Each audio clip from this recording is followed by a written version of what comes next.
All right, scholars, last class we started talking about the Chinese dynasty and the history of China. Today we're going to talk about the different philosophies of China, kind of the ethical systems.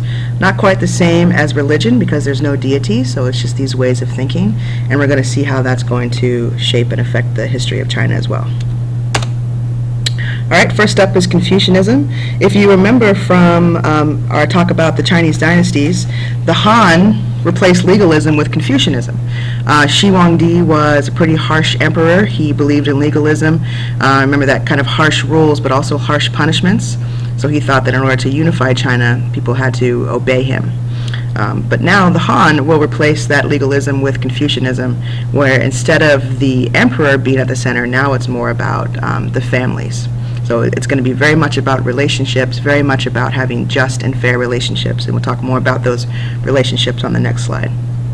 But Confucianism, founded of course by Confucius in 500 BCE, during the decline of the Zhou, the warring states, going to replace legalism, an attempt to restore, but it's not a religion in the traditional sense. There's no worship, there's no deity, but it's mostly a guide for good behavior and good government. So we're going to see a lot more about equality. Rather than the emperor having all the power, now it's more about people having good relationships with each other. Confucianists believe that people are generally good. Remember, that's the opposite of legalism. Legalists believe that people are generally evil or bad. There's the focus on the 5 relationships, filial piety, right, honoring your mother or your father in the ancestor worship. And people in government should be virtuous. Very different, again, from legalism. The Analects is the main book for Confucianism. It was written by his students after his death. And it's going to eventually spread throughout East Asia, including Japan, Korea, Southeast Asia, and Indonesia. All right? But like I said, the relationships are super, super, super important to Confucianism. We're going to look at that next. There's 5 basic relationships that Confucius said were the most important.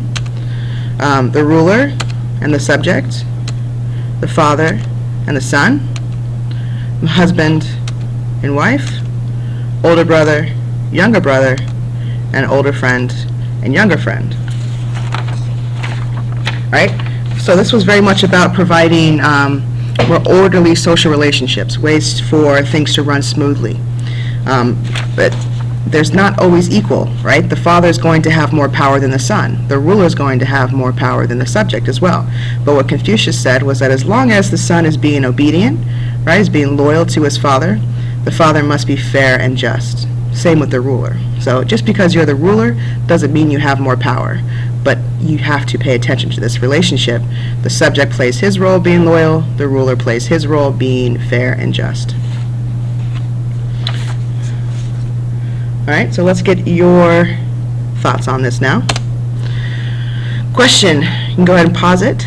Why would the ideas of Confucius appeal to the rulers of the dynasty? So get your thoughts down, and when we come back together as a group, we will ask the speaker from each dynasty to tell us their group's thoughts on this.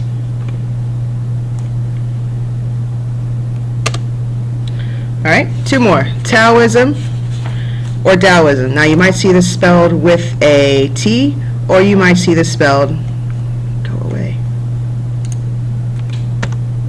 You might see this spelled with a T, or you might see this spelled with the D. We're talking about the same thing, okay? This idea of the yin and yang, this is going to be either Taoism or Taoism. These are exactly the same thing, just with the translation, 2 different ways of spelling it. But you know from your vocab, it was founded by Laozi in 500 BCE. The legend is that he was Confucius's teacher. So we don't quite know, remember a legend, and we don't quite know that it's true or not, but some believe that it is true. There is no connection to government, unlike legalism and Confucianism, which has a bigger connection to government. Taoism does not. It's kind of this idea that less is better, right? That there's this balance between oneself and a natural world, and nature flows through all life. So it's more about going with the flow, right? Not just having certain kind of focus on a certain kind of relationship or a certain way of doing things. It's that nature's going to take its course, and you have to go with the flow, right? Have that balance. Unlike legalism founded by Han Fei Zhu, People are born selfish. Remember, this was Shi Huangdi, and the Qin dynasty believed in this. People are born selfish, greedy, and lustful. Right? So because people are inherently bad or inherently evil, they need to be controlled. So this is about a strong government where the emperor has to stay in charge. In order for the emperor to stay in charge, he has to have strict rules. In order for those strict rules to be followed, he has to have very harsh punishments as well.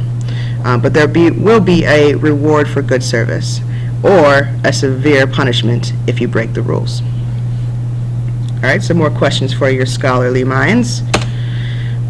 Oh, sorry, before that, this is the video that you'll watch after this.